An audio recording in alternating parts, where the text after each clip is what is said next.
Hola, soy Juan Carlos Zambrano y continuando con el contenido del Laboratorio de Física 1, pues vamos a empezar a hablar de las primeras prácticas que corresponden a medición. Antes de hablar de los objetivos de la primera práctica, quiero que tengamos en cuenta que definamos cuál es el proceso de medir. Cuando nosotros medimos, estamos haciendo la comparación de un objeto físico, puede ser no físico también, contra un patrón. Entonces, cuando hacemos la comparación de el objeto o el fenómeno que queremos medir y eso lo contrastamos contra un patrón predefinido, podemos establecer que eso es una medición. Cosa sencilla cuando utilizamos una cinta métrica y queremos medir a lo mejor el ancho de la mesa, pues colocamos el objeto que es a medir, que es el ancho de la mesa, y colocamos el elemento patrón, que es la cinta métrica. Ese patrón ha sido establecido de mutuo acuerdo por la comunidad científica internacional. Por ejemplo, las unidades de longitud, sabemos que eso se mide en metros.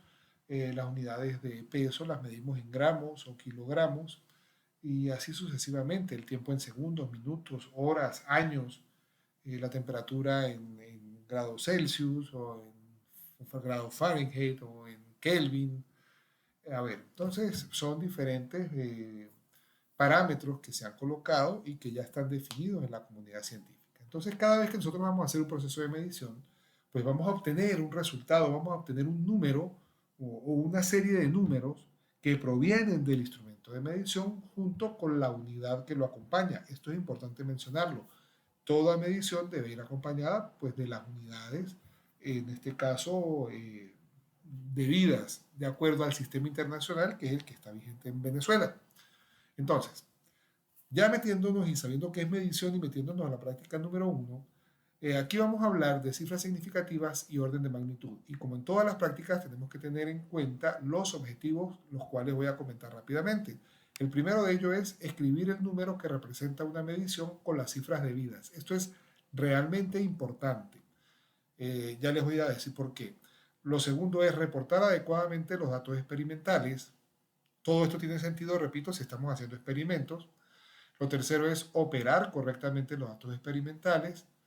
Lo cuarto, apreciar las cifras significativas de sus mediciones. Y quinto, usar los conceptos de orden de magnitud y cifras significativas en procesos que los involucren. Bueno, vamos a ver cifras significativas. Antes de meterme aquí a lo que dice este concepto, pues se los comento. Ustedes hacen una medición, tal como medir el ancho de una mesa que les presentaba en una imagen por el, por el otro grupo, y eh, pues varios empezaron a presentar algunos números allí, lo cual está bien. Ahora, las cifras significativas son las cifras o son los dígitos que dentro de esa medición se conocen con certeza, es decir, que nacieron del instrumento de medición y no nacieron de la imaginación de la persona que está leyendo o tomando la medición. Entonces, es de allí de donde sale la cantidad de cifras significativas. Más adelante vamos a ver ejemplos de ello.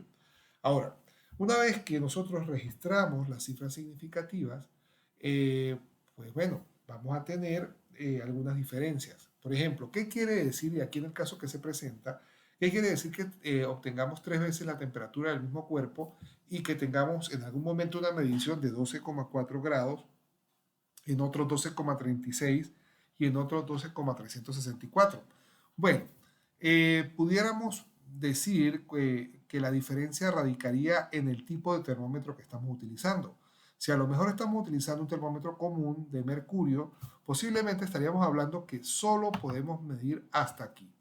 Ahora, si estamos hablando que de esta segunda medición, a lo mejor estaríamos usando un termómetro digital. Pero si ya estamos hablando de una medición como esta, y vamos a ser claros en esto, tener 3 dígitos de temperatura ya requiere un instrumento muy, muy complejo. Entonces, ¿cuál es la diferencia? Bueno, pues la manera de tener mayor cantidad de cifras significativas sería utilizar un instrumento que me pueda dar mayor cantidad de decimales o mayor precisión en la lectura. Entonces, bueno, aquí les coloco cuáles son las formas de saber cuáles son cifras significativas y cuáles no. Cualquier número de la medición que sea distinto de cero es una cifra significativa. Y cualquier cero que esté después de una cifra entera sí es una cifra significativa. Entonces, bueno, aquí podemos ver fácilmente que esta cifra tiene 7 cifras o 7 números distintos de cero, por lo tanto, tiene 7 cifras significativas. Aquí esta tiene 4 cifras.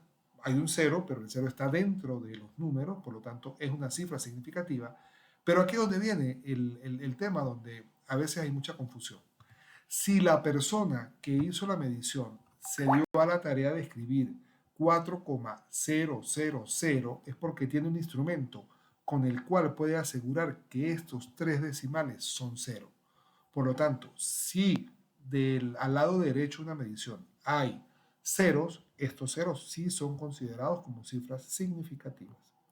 Ahora, ¿qué no es significativo? Bueno, pues todo lo que esté a la izquierda del último dígito, esto no es significativo. Por tanto, este número que está aquí tiene solo 2 cifras significativas, este tiene 3 y este, por muchos ceros que tenga adelante, solo tiene 3 cifras significativas. El 3, que es el primer dígito diferente de 0, y luego los ceros que están a la derecha.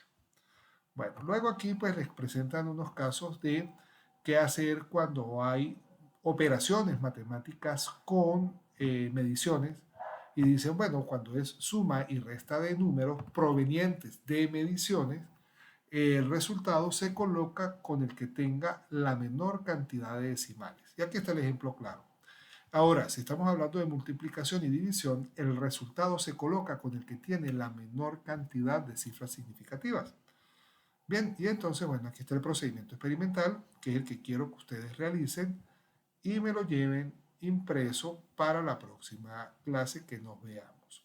Entonces, de momento, pues terminamos esta parte introductoria de la práctica número 1.